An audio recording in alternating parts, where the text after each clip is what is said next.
días, hermanos.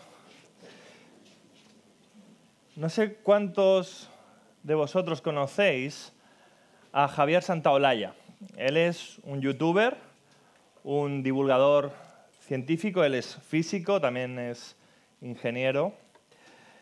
Y en una ocasión, en un podcast, le oí poner la siguiente ilustración que nos va a ayudar para ponernos en contexto. Imagínate, decía él, que vienen los extraterrestres y van a ver un partido de fútbol. Ahora, estos extraterrestres tienen la particularidad de que no pueden ver ni el blanco ni el negro. Entonces, ¿qué ocurre? Que no pueden ver la pelota. De modo que cuando están viendo el partido de fútbol, lo único que ellos ven son a 22 hombres corriendo para arriba, para abajo, moviéndose aparentemente de forma desordenada. Y ellos no pueden alcanzar a comprender lo que está pasando porque les falta la esencia.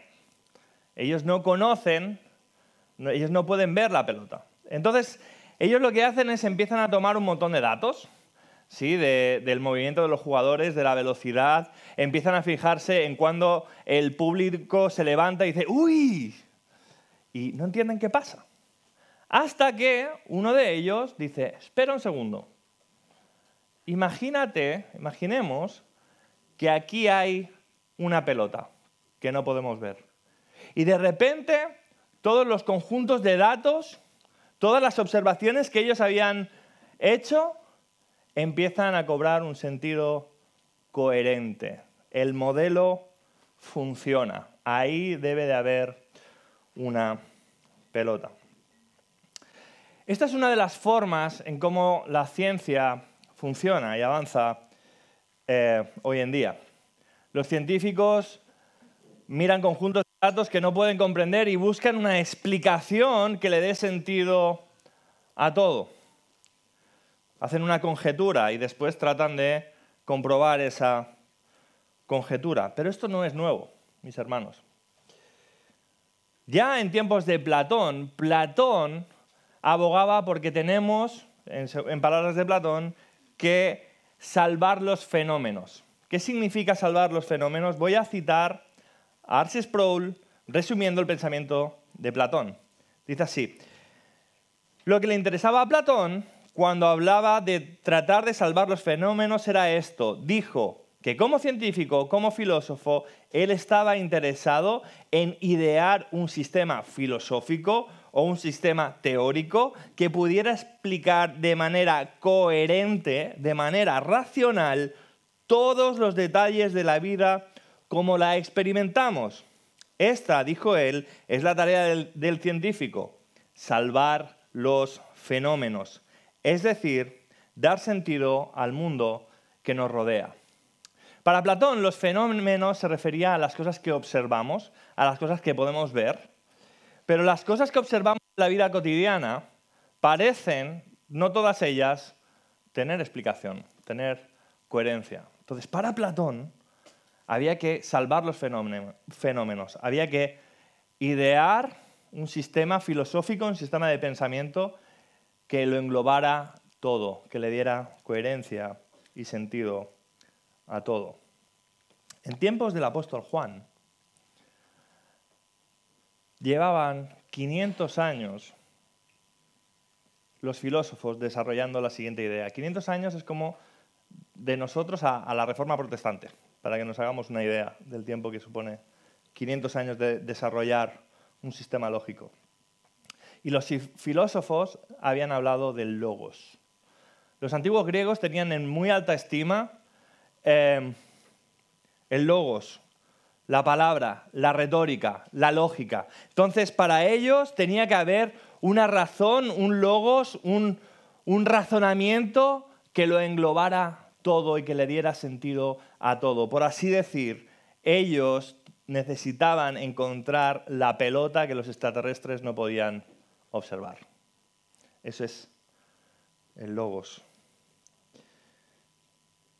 Pero el apóstol Juan va a contestar a este sistema filosófico al inicio de su evangelio. Os invito a abrir vuestras Biblias en Juan capítulo 1. Vamos a leer los versículos del 1 hasta el 34.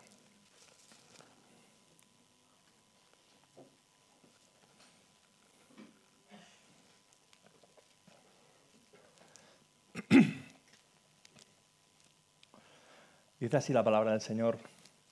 En el principio era el Verbo, y el Verbo era con Dios, y el Verbo era Dios. Este era en el principio con Dios, todas las cosas por Él fueron hechas, y sin Él nada de lo que ha sido hecho fue hecho. En Él estaba la vida, y la vida era la luz de los hombres. La luz en las tinieblas resplandece, y las tinieblas no prevalecieron contra ella. Hubo un hombre enviado de Dios, el cual se llamaba Juan. Este vino por testimonio, para que diese testimonio de la luz, a fin de que todos creyesen por él. No era él la luz, sino para que diese testimonio de la luz. Aquella luz verdadera que ilumina a todo hombre venía a este mundo. En el mundo estaba, y el mundo por él fue hecho, pero el mundo no le conoció. A lo suyo vino, y los suyos no le recibieron. Mas a todos los que le recibieron, a los que creen en su nombre, les dio potestad de ser hijos de Dios, los cuales no son engendrados de sangre, ni de voluntad de carne, ni de voluntad de varón, sino de Dios. Y aquel Verbo fue hecho carne y habitó entre nosotros, y vimos su gloria, gloria como del unigénito del Padre, lleno de gracia y de verdad. Juan dio testimonio de él y clamó diciendo: este es de quien yo decía, él viene después de mí, el que viene después de mí es antes de mí, porque era primero que yo, porque de su plenitud tomamos todos y gracia sobre gracia. Pues la ley por medio de Moisés fue dada, pero la gracia y la verdad vinieron por medio de Jesucristo. A Dios nadie le vio jamás. El unigénito Hijo que está en el seno del Padre, Él le ha dado a conocer. Este es el testimonio de Juan. Cuando los judíos enviaron de Jerusalén sacerdotes y levitas para que le preguntasen: ¿tú quién eres? Confesó y no negó, sino confesó: yo no soy el Cristo. Y le preguntaron: ¿qué pues? ¿Eres tú Elías? Dijo: no soy. ¿Eres tú el profeta? Respondió: no.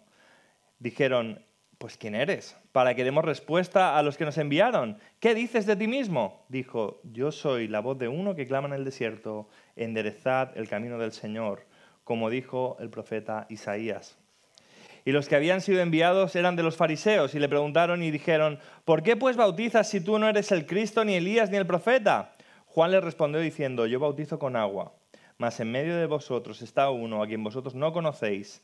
Este es el que viene después de mí, el que es antes de mí, del cual yo no soy digno de desatar la correa del calzado. Estas cosas sucedieron en Betábara, al otro lado del Jordán, donde Juan estaba bautizando. Al siguiente día vio Juan a Jesús que venía a él y dijo: he aquí el Cordero de Dios que quita el pecado del mundo. Este es aquel de quien yo dije: después de mí viene un varón, el cual es antes de mí, porque es primero que yo, y yo no le conocía, mas para que fuese manifestado a Israel, por esto vine yo bautizando con agua. También dio Juan testimonio diciendo: vi al Espíritu que descendía del cielo como paloma, y permaneció sobre él. Y no le conocía, pero el que me envió a bautizar con agua, aquel me dijo: sobre quien veas descender el Espíritu y que permanece sobre él, ese es el que bautiza con el Espíritu Santo. Y yo le vi y he dado testimonio de que este es el Hijo de Dios. Amén. Hasta aquí. Vamos a orar, vamos a pedir la bendición del Señor para este tiempo.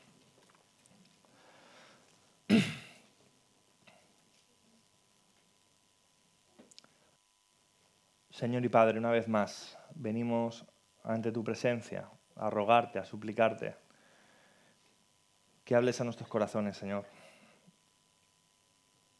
Estamos necesitados de oír tu voz. Necesitamos que abras nuestro entendimiento, que podamos ver la gloria de Cristo, que te podamos conocer más, que tu palabra y tu verdad nos transforme, nos santifique, que nos renueves, que nos alientes, que nos consueles, que nos exhortes por medio de tu palabra, Señor. Porque necesitamos oír la voz del buen pastor. Ayúdanos, Señor, en la comprensión del texto en esta mañana guía tú mis palabras para que pueda ser fiel a tus dichos. Porque te lo pedimos en el nombre de Cristo, Señor nuestro. Amén.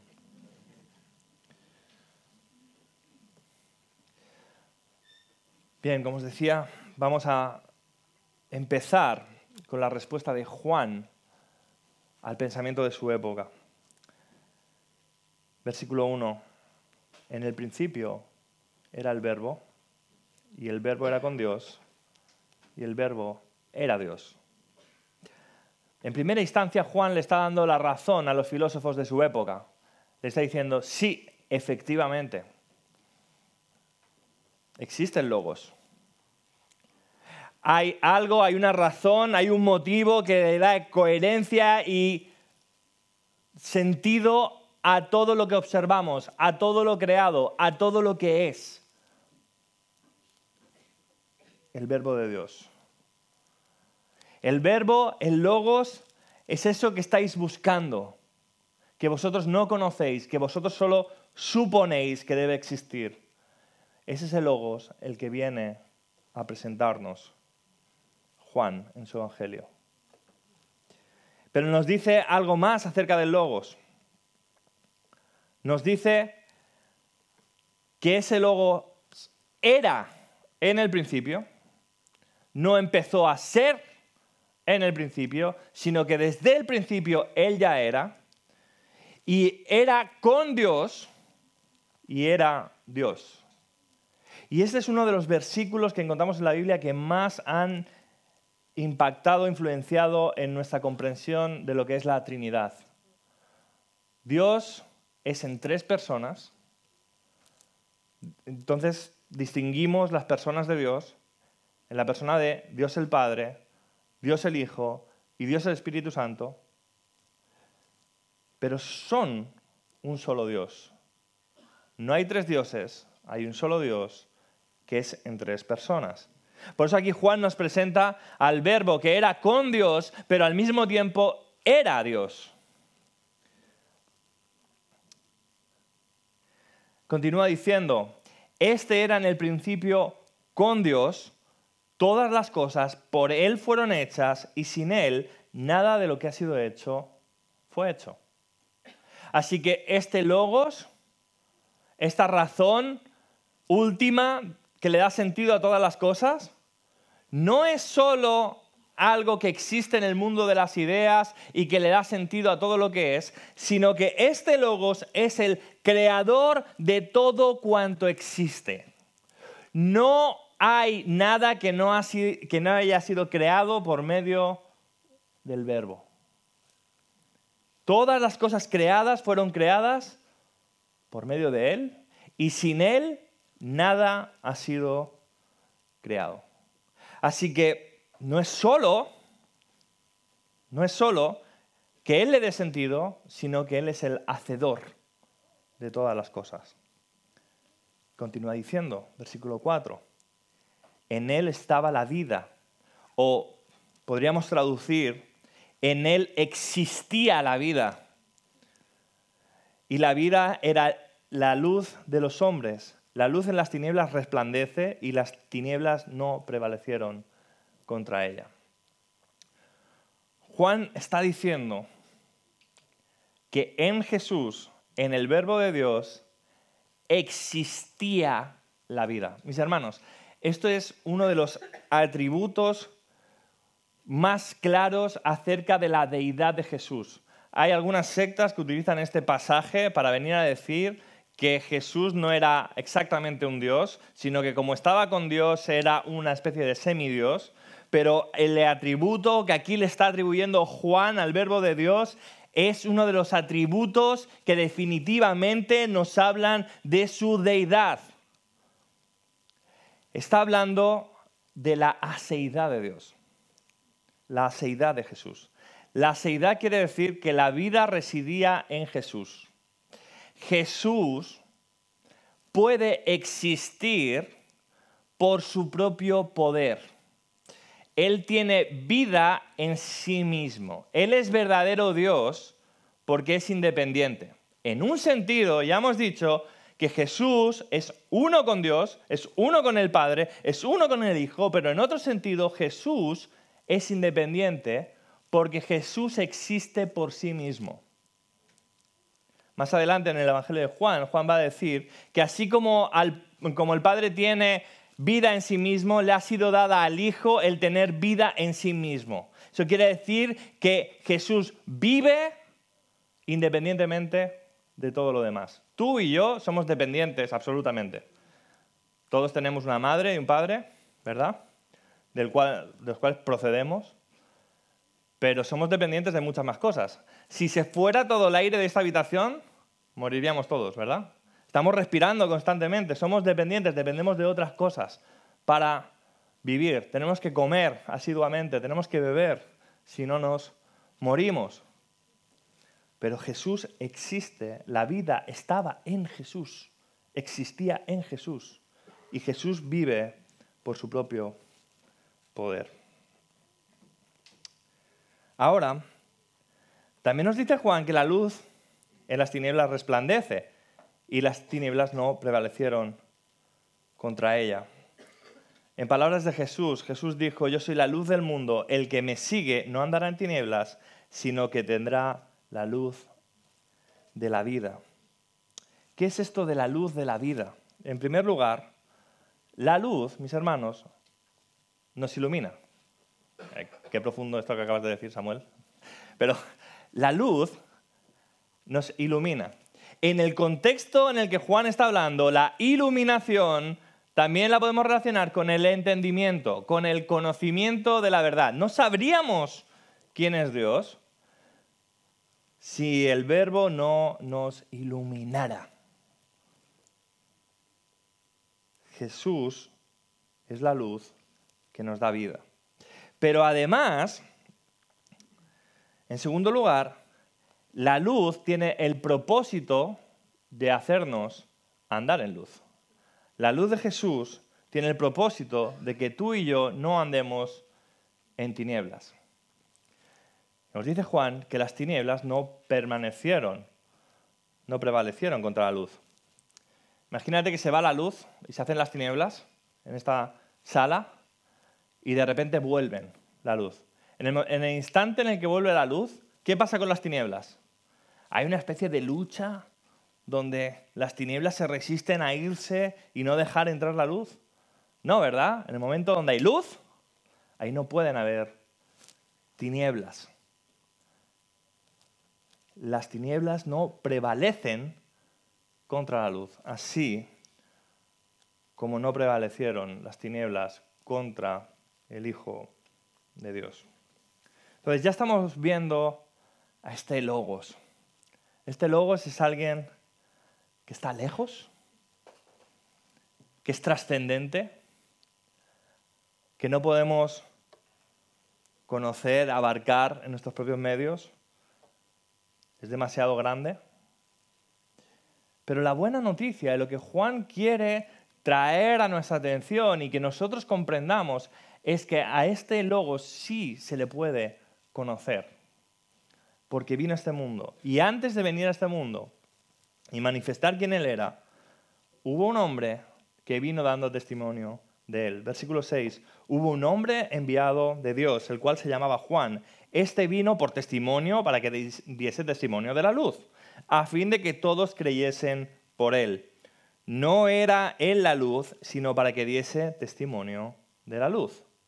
Aquí tenemos un paréntesis que Juan va a desarrollar más adelante acerca del ministerio de Juan el Bautista. ¿Con qué propósito? Con el propósito de señalar que hubo un profeta que vino antes de Jesús a hablar de Jesús y a dar testimonio de Jesús. ¿Y eso por qué es importante? Hoy en día hemos perdido este concepto, esta idea. Yo lo veo en las redes sociales todo el tiempo. Si tú entras en las redes sociales, por ejemplo, entras en LinkedIn, ¿sí? Y empiezas a ver los currículums de la gente y tú dices, ¡guau! Vaya crack, vaya máquina, está hecho, vaya carrera, ¿no? Pero ¿quién dice que es un crack?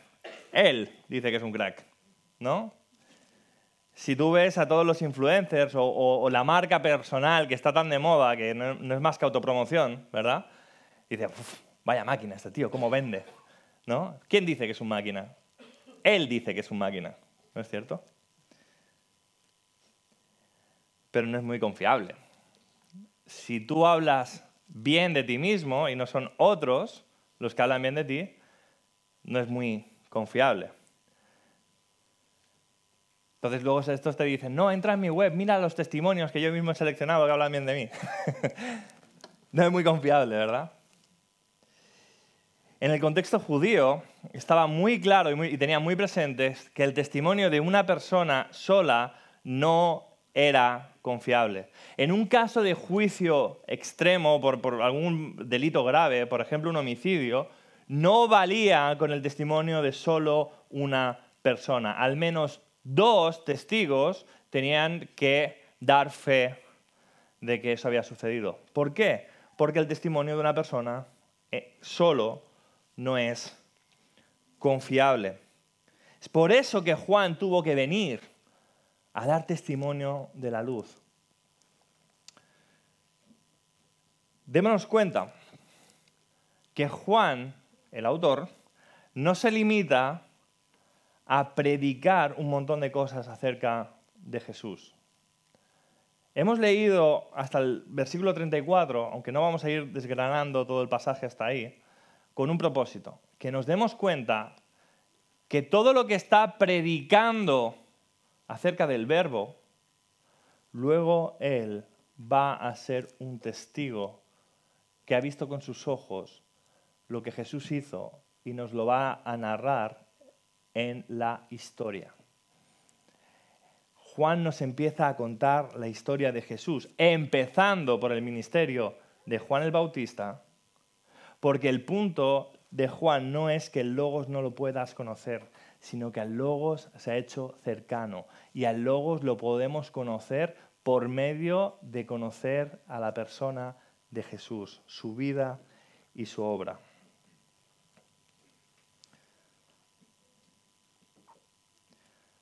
Versículo 9. Aquella luz verdadera que alumbra a todo hombre venía a este mundo, en el mundo estaba y el mundo por él fue hecho, pero el mundo no le conoció. A lo suyo vino y los suyos no le recibieron. Aquella luz verdadera que alumbraba a todo hombre, por la cual fue hecho el mundo, vino al mundo y el mundo no le recibió. Y aquí está el kit del problema. No se trata de que las personas no puedan conocer al Logos. No se trata de que las personas no tengan acceso a ese conocimiento. Lo que se trata es que las personas han rechazado a ese Logos. Yo trabajo en Amazon, ¿sí? Y de vez en cuando recibimos la visita de algún director de lejos y ese día nos ponemos a limpiar y a ordenar todas las cosas, ¿verdad? Y le recibimos con honores, ¿sí? Ahora estamos esperando la visita de uno de los vicepresidentes de Amazon y no veas, estamos con mucha faena para arreglar el centro logístico y que quede bonito. ¿Tú te imaginas que se nos anunciara que viene Jeff Bezos, el fundador de Amazon? ¡Wow! ¿Cómo le recibiríamos, verdad? Está viniendo el fundador de Amazon, está viniendo a ver uno de los centros logísticos. ¿Cómo le recibiríamos? ¿De qué manera? ¿Con cuántos halagos le daríamos a este hombre, verdad? Pero la luz, el creador de este mundo, vino al mundo y no le recibimos. A lo suyo vino y nosotros no le recibimos. Mis hermanos, la ceguera espiritual de los incrédulos es una incapacidad, óyeme bien, es una incapacidad que las personas tienen de ver la luz, pero es una incapacidad culpable. Si entrara un invidente por la puerta, espero que ninguno de nosotros pensara que esa persona, ciego de nacimiento, es ciego por su culpa, ¿verdad? Nosotros pensaríamos que él no tiene culpa de ser ciego, él nació con esa condición. Entonces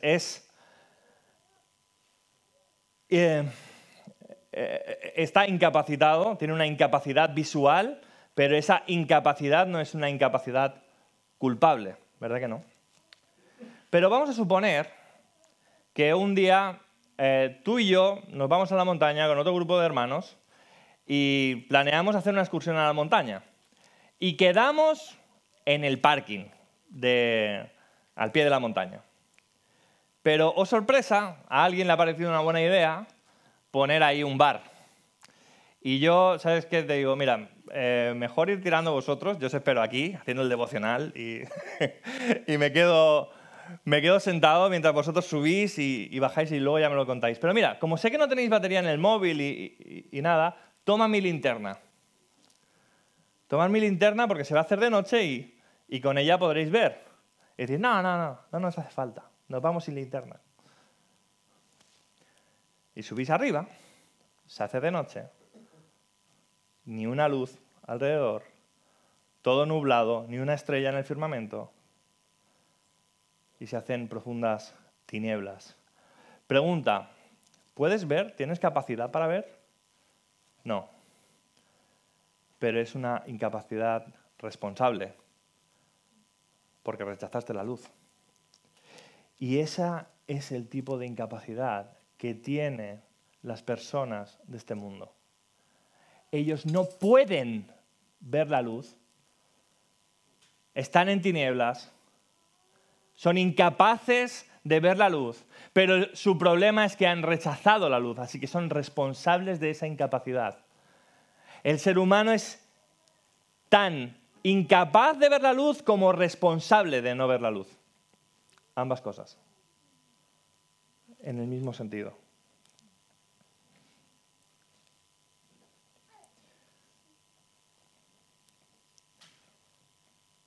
La semana pasada lo ponía de esta forma. Imagínate que te presto 1.000 euros. Me dices, el domingo que viene te los doy y tú los inviertes o pagas lo que tenías que pagar y el viernes recibes tú 1.000 euros y los tienes listos para dármelo, pero el sábado te vas al casino y te parece una buena idea ponerlo todo al rojo. Y, oh sorpresa, sale negro. Así que el domingo no tienes los 1.000 euros para devolverme. Pregunta, ¿tienes capacidad o eres incapaz? Eres incapaz de devolverme los 1.000 euros, pero es una incapacidad culpable. Eres responsable de no tenerlos. Así es el ser humano. Ninguno de nosotros, mis hermanos, tiene la capacidad de no pecar. A lo largo de esta semana hemos confesado en oración que hemos vuelto a pecar. Y todos los días de nuestra vida pecamos. Y no tenemos, de momento, la capacidad de no pecar. De no pecar nunca, me refiero. No tenemos esa capacidad. Pero no tenemos derecho a cometer ni uno solo de los pecados que hemos cometido. Somos responsables de cada uno de ellos. Somos incapaces de no pecar, somos culpables de hacerlo. La incapacidad, mis hermanos, no está discutida con la responsabilidad. Este es el punto. ¿Por qué el mundo no conoce al Verbo? ¿Por qué el mundo no conoce al Logos? Porque el Logos vino a este mundo. La luz vino a este mundo y la rechazamos. Por el contrario, versículo 12, mas a todos los que le recibieron, a los que creen en su nombre, les dio potestad de ser hechos hijos de Dios. Y aquí tú estás pensando, muy bien, Samuel, esta es la clave. Es que unos deciden voluntariamente creer y recibir a la luz y otros deciden no hacerlo. Fíjate cómo Juan ya va a borrar esa idea de tu cabeza con el siguiente versículo. Los cuales no son engendrados de sangre, ni de voluntad de carne, ni de voluntad de varón, sino de Dios. ¿Por qué algunos sí hemos recibido a la luz? No es por voluntad de carne, no es por voluntad de sangre, no es por voluntad de varón, es solo por la voluntad de Dios. Algunos hemos sido alcanzados por la gracia de Dios y hemos sido iluminados solo porque a Él le plació. Tú y yo hubiéramos rechazado a la luz en nuestras fuerzas toda la vida hubiéramos estado rechazando la verdad si no fuera porque a Dios le plació alcanzarnos. No por voluntad nuestra, no por voluntad del evangelista que te predicó, no por voluntad de los padres que te instruyeron en el evangelio. Si hemos venido a la luz es por la voluntad de Dios, solo por la voluntad de Dios.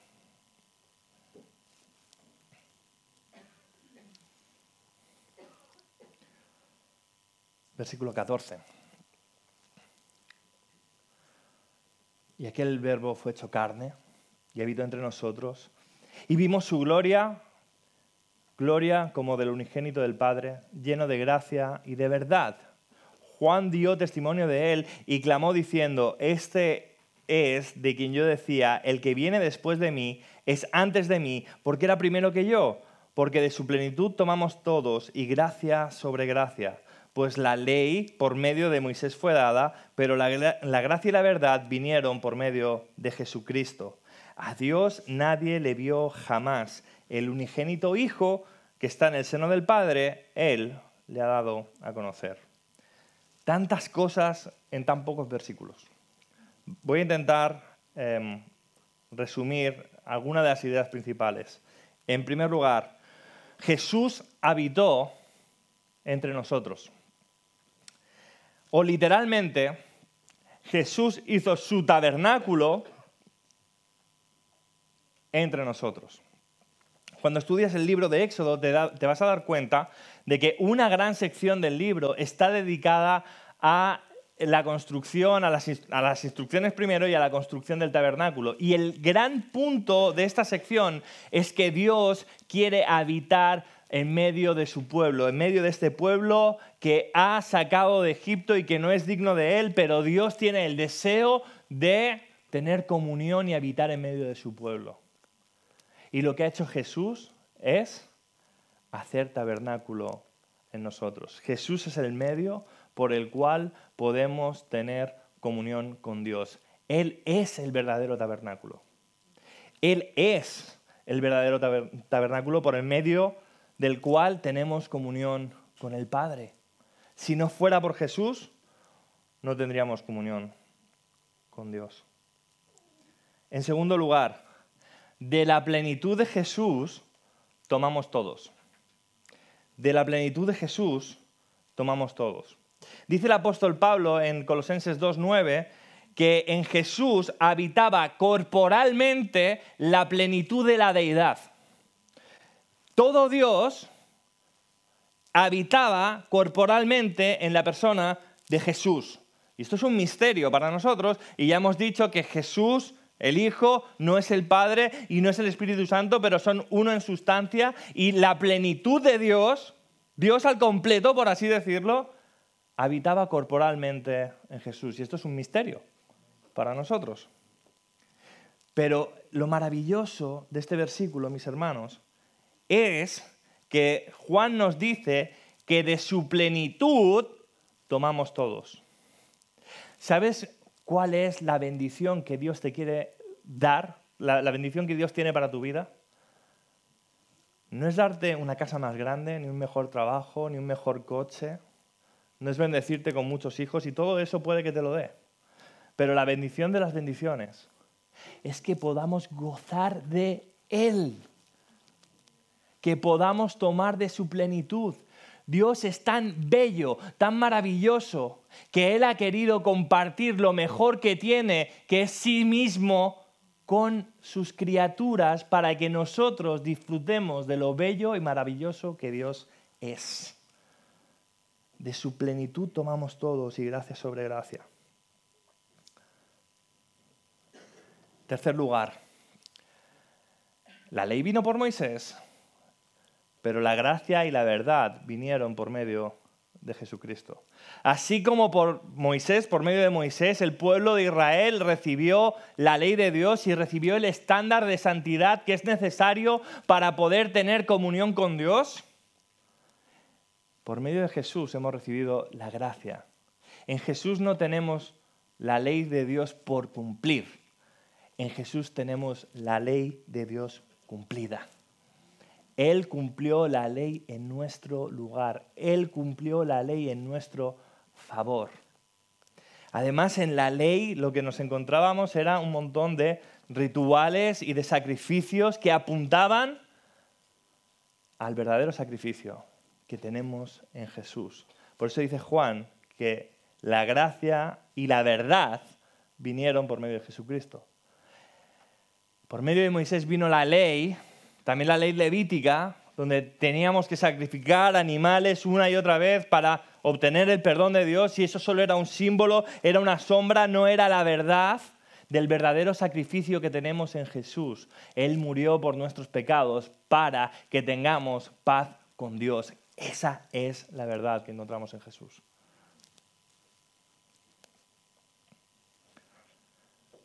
En cuarto lugar, Jesús nos ha revelado quién es Dios. Mis hermanos, a Dios no se le puede conocer. A Dios nadie le ha visto jamás, dice Juan. Dios está demasiado lejos como para que lo puedas alcanzar. Es demasiado grande como para que lo puedas abarcar.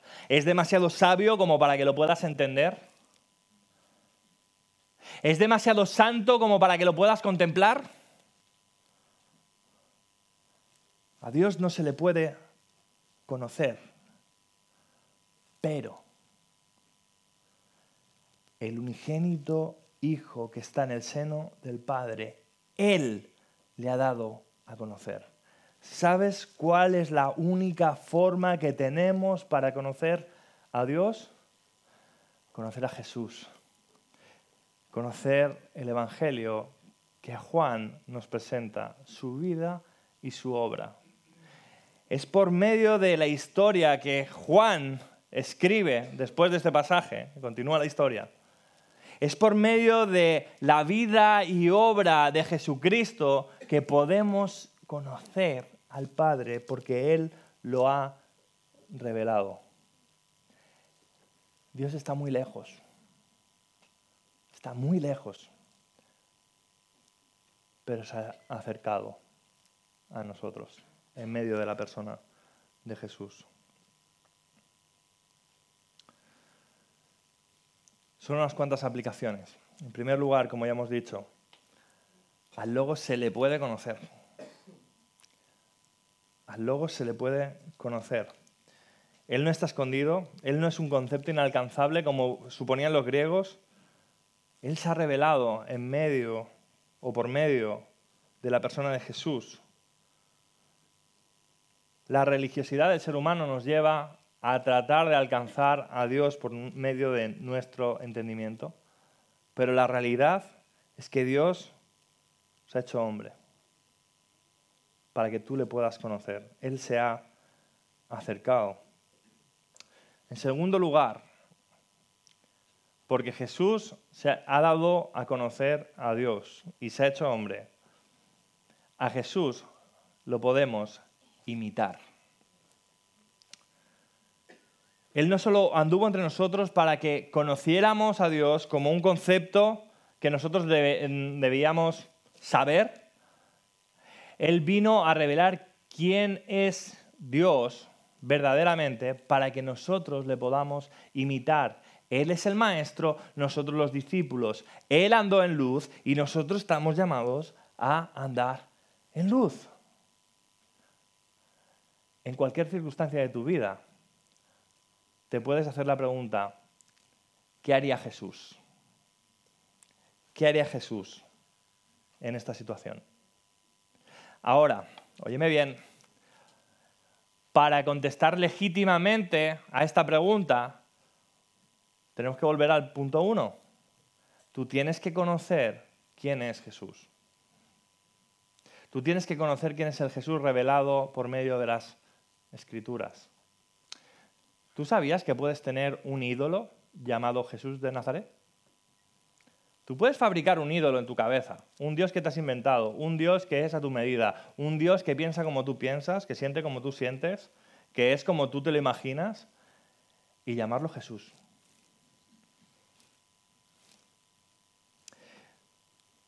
El pueblo de Israel, cuando estaba en el desierto, hizo un becerro de oro, un terrible pecado de idolatría. Pero ¿sabes cómo le llamaban a aquel becerro? Este es Jehová de los ejércitos que nos sacó de la tierra de Egipto. La obra que habían hecho ellos con sus manos decían que era el Dios de los cielos. Ten cuidado, porque la única manera de estar siguiendo al verdadero Jesús es conocerlo por medio de las Escrituras, por medio de cómo Él se ha revelado. Entonces, en cada situación nos podemos preguntar qué haría Jesús, pero para contestar qué haría Jesús, tenemos que conocer su palabra. Para entonces poder contestar legítimamente, yo voy a hacer como haría el maestro. Hay que conocerle. Por medio de la lectura, por medio de la oración, por medio de la comunión con Él, por medio de la comunión con su iglesia, tenemos que conocerle. En tercer lugar, nos podemos identificar con Jesús porque Él se identificó con nosotros. Este es el punto de lo que hemos leído antes, del bautismo de Jesús. El ministerio de Juan el Bautista, ¿os acordáis cuál era? Él venía bautizando ¿para qué? Para el perdón de los pecados. Ahora, Jesús no tenía pecado. Entonces la pregunta es, ¿para qué se bautizó? De hecho, cuando Jesús fue a bautizarse, Juan le dijo, no, maestro, ¿cómo? Yo tengo que ser bautizado por ti, yo no te voy a bautizar a ti. ¿Y qué le contesta Jesús? Para que se cumpla toda justicia. Eso es bastante raro, ¿no? Porque si el punto del bautismo de Juan es para purificación de los pecados, para perdón de los pecados, y Jesús no tiene pecado, entonces, ¿por qué debía bautizarse Jesús? No por él. Debía bautizarse por ti. Fíjate, en aquel momento en Israel había venido un verdadero profeta enviado por Dios, Juan el Bautista. Y Juan el Bautista tenía un ministerio que era bautizar con agua para perdón de los pecados. Y todo verdadero israelita, ya que Juan era un verdadero profeta, ahora tenía una nueva ley que obedecer: ser bautizado. Y tú y yo necesitábamos que Jesús cumpliera toda la ley. Jesús no se bautizó por él, Jesús se bautizó por ti, porque tú y yo no podemos cumplir toda la ley, así que Él cumplió toda la ley en nuestro lugar, se bautizó por nosotros, para que Él así se hiciera el verdadero Israel y se identificara con todos los que son miembros de su pueblo. En Él nosotros recibimos las bendiciones dadas a Abraham, porque Él es Israel y nosotros somos Israel en Él. Se bautizó por ti, se bautizó por mí. Entonces tú te puedes identificar con Jesús porque Él se identificó contigo.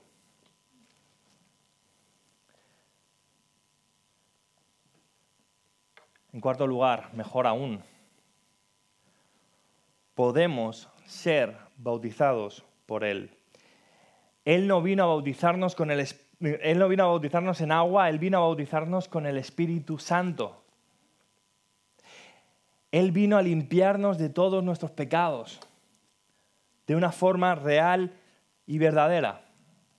Amigo que estás hoy aquí, escúchame bien lo que te voy a decir ahora. No esperes a estar limpio para ir a Jesús. No esperes a poner en orden todas las cosas que tienes que poner en orden en tu vida para ir a Jesús. Ven a Jesús así sucio como estás, con tu pecado, con tus miserias. Ven a Jesús así sucio como estás, porque Él quiere bautizarte con su Espíritu Santo. Él quiere limpiarte de todos tus pecados por medio de su Espíritu. Él quiere hacer eso. Él vino a bautizar con su Espíritu Santo. Creyente, todos experimentamos esta sensación, ¿verdad? Estoy muy sucio para orar ahora. Así como estoy, voy a ir a la iglesia a cantar salmos al Señor. Con el pecado, con lo hipócrita que soy. No, ya iré cuando esté más limpio. No, error, mentira. Tienes que ir, tienes que acudir a Jesús, así sucio como estás, porque Él es el que quiere limpiarte. Él es el que quiere socorrerte. En tus peores horas, en tus días bajos, tienes que acudir a Jesús para que Él te limpie. Porque Él nos santifica por medio de su Espíritu. Tienes que luchar con el pecado, claro que sí. Tienes que presentar batalla.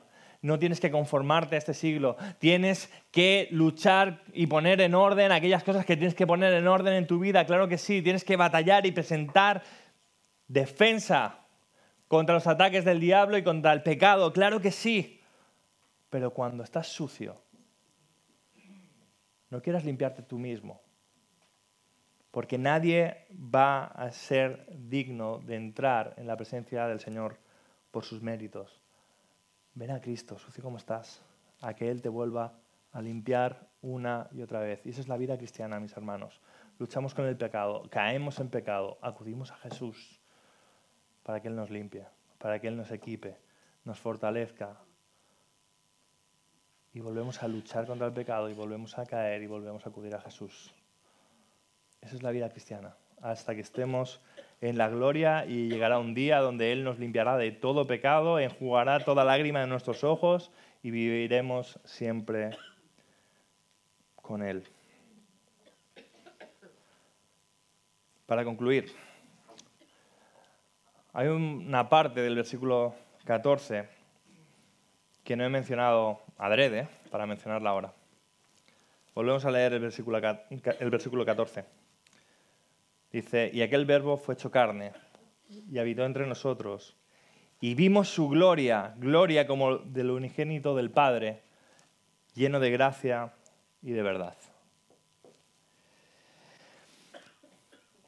Yo cuando llegue al cielo voy a ir con mi Biblia en la mano a buscar al apóstol Juan. Juan, perdón, ¿tienes un minuto? Oye, mira, en tu Evangelio, el capítulo 1. No, sí, yo prediqué de él una vez en la IEG, pero te quería hacer una pregunta. Yo sé que tú estuviste ahí, en el monte, viendo la gloria del Señor Jesús, ¿sí? Pero, ¿a qué día te refieres exactamente? ¿Al día que estuviste en el monte y viste a Jesús transfigurarse y mostrar su gloria y aparecieron ahí Moisés y Elías y tú estabas con los otros discípulos y hicisteis enramadas? ¿A ese día, cuando viste la gloria de Jesús? ¿A ese día te refieres? ¿O cuando estuviste también en otro monte, llamado el Gólgota, y viste al autor de la vida morir en aquella cruz? Cuando dices que viste su gloria, ¿a qué te refieres? Porque no hay mayor exhibición de la gloria de Dios que lo que pasó en aquella cruz. Ahí Jesús desplegó todos los atributos de Dios. ¿Tú quieres saber cómo es su misericordia? Mira esa cruz. ¿Quieres saber cómo es su amor? Mira esa cruz. ¿Quieres saber cómo es su justicia? Mira esa cruz. ¿Quieres saber cómo es la ira de Dios? Mira esa cruz. ¿Quieres saber